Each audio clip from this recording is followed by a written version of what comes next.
आरक्षण हटाओ आंदोलन को लेकर जिस तरीके से चर्चाएँ चल रही हैं, कई जगहों पर प्रदर्शन हो जा रहा है, सरकार यहाँ पर अनुमति नहीं दे रही है। आप भी ब्राह्मण हैं, आप भी लगातार आवाज़ कई विषयों को लेकर उठाते रहे हैं, लेकिन इस आंदोलन को आप किस तरीके से देख रहे हैं? देखो भारत में लोकतंत्र है और लोकतंत्र में सबको अपनी बात रखने का अधिकार है और सब लोग अपनी बात रखते हैं। लेकिन स्वाभाविक है सरकारों के सामने एक स्थिति होती है और सरकार जो जिससे देश में कोई आपात स्थिति ना उत्पन्न हो, अराजकता ना फैले, सरकार ऐसे निर्णय लेती है। अब आरक्षण की जब बात आती है तो आरक्षण का विरोध करना है, आरक्षण का विरोध कौन कर रहा है? आरक्षण का विरोध यदि ब्राह्मण कर रहा है तो देश में ब्राह्मणों की संख्या कितनी है? यदि आरक्षण का विरोध क्षत्रिय कर रहा है तो देश में क्षत्रियों की संख्या कितनी है? यदि बनिया कर रहा है तो देश में बनिया की संख्या कितनी है? लेकिन एक सबसे बड़ी आबादी जिसको आरक्षण नहीं मिलता, मुसलमान, उसकी संख्या 20% है।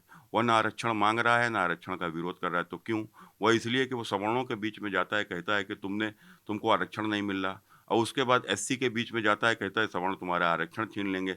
माने एससी, बीसी, फॉरवर्ड सब आपस में लड़ जाओ और इस कदर लड़ जाओ कि देश की स्थिति वही 1947 वाली हो जाए, देश विभाजन की एक और कगार पर पहुँच जाए और इनको फिर आरक्षण माँगने की ज़रूरत ही क्या रहेगी? तो आरक्षण ले ही लेंगे सब।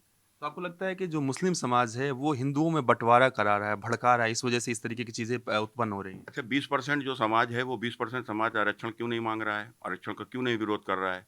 तो वो कुल मिलाकर वो केवल एक मोहरा बनाना चाहता है और देश में एक अराजकता का माहौल उत्पन्न करना चाहता है कि ताकि ये देश फिर टूट की कगार पर पहुँच जाए।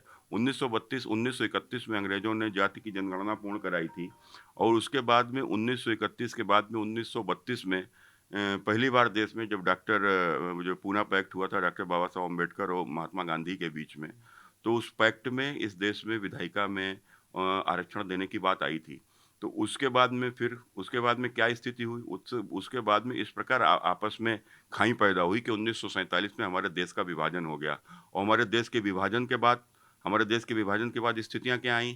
हमारे देश में ही जो कश्मीर बना उस कश्मीर में 50 में जब हमारे कश्मीर में 370 लागू हुआ, तो पूरे देश में तो आरक्षण दे दिया गया था, कश्मीर में आरक्षण नहीं दिया गया था। लेकिन फिर उसी कश्मीर में क्या हुआ? फिर उसी कश्मीर में इस कदर कट्टरपंथ फैला कि वहाँ के ऊपर रहने वाले हिंदुओं को कश्मीर छोड़ने पर विवश होना पड़ा। अपना घर, मकान सब कुछ छोड़कर चले आए। तो देखो कुल मिलाकर देश की परिस्थितियाँ अगर आपस में हम लोग मिलकर नहीं रहेंगे, अगर हम लोग आपस में इस प्रकार छोटी-छोटी बातों पर लड़ेंगे, अब मैं समझता हूँ कि आरक्षण की कोई ऐसी स्थिति नहीं रही। हाँ, आरक्षण में ज़रूर कुछ अनियमितताएँ हैं, उनको ठीक करने की आवश्यकता है। जैसे आरक्षण वंशवाद के आधार पर नहीं मिलना चाहिए, जैसे कि अखिलेश जी अपने यहाँ दे रहे हैं, कि मैंने समाजवादी पार्टी में आरक्षण घोषित कर दिया है, कि वहाँ के ऊपर बाप के बाद बेटा ही आएगा।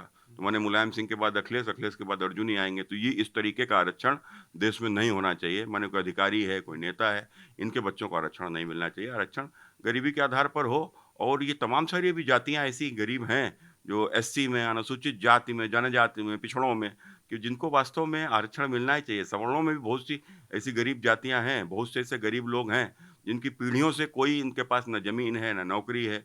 तो ऐसी सारी जातियों को चिह्नित करते हुए इनको ज़रूर लाभ मिलना चाहिए, ऐसा मेरा आपको मानना है। लगता है कि मतलब कुछ रिफ़ॉर्म होना चाहिए, जो ज़रूरी रिफ़ॉर्म्स है वो कहीं न कहीं होने चाहिए। नहीं, पूरा आरक्षण ना हटाएँ लेकिन ज़रूरी रिफ़ॉर्म कर देना चाहिए। नहीं आरक्षण तो जिनको दिया गया है, देखो वो निश्चित रूप से उसके अधिकारी थे, उनको आरक्षण मिला। अब आरक्षण अगर को और रिफ़ॉर्म कि जिसको लेकर बाबा साहब भीमराव अम्बेडकर जी ने आरक्षण की जो मसौदा तैयार किया था, मैं समझता हूँ वो शायद पूरा नहीं है। और जो अधिकारी के बच्चों को ही यदि आरक्षण मिलता मिलता रहेगा, तो वो गरीब के बच्चे अधिकारियों के बच्चे से कैसे कॉम्पिटिशन कर पाएँगे? धन्यवाद हमारे साथ बातचीत कर रहे थे बीजेपी के वरिष्ठ नेता, पूर्व सांसद सुब्रत पाठक जी। वीडियो जर्नलिस्ट अमित के साथ मैं पीयूष तिवारी, नई दिल्ली।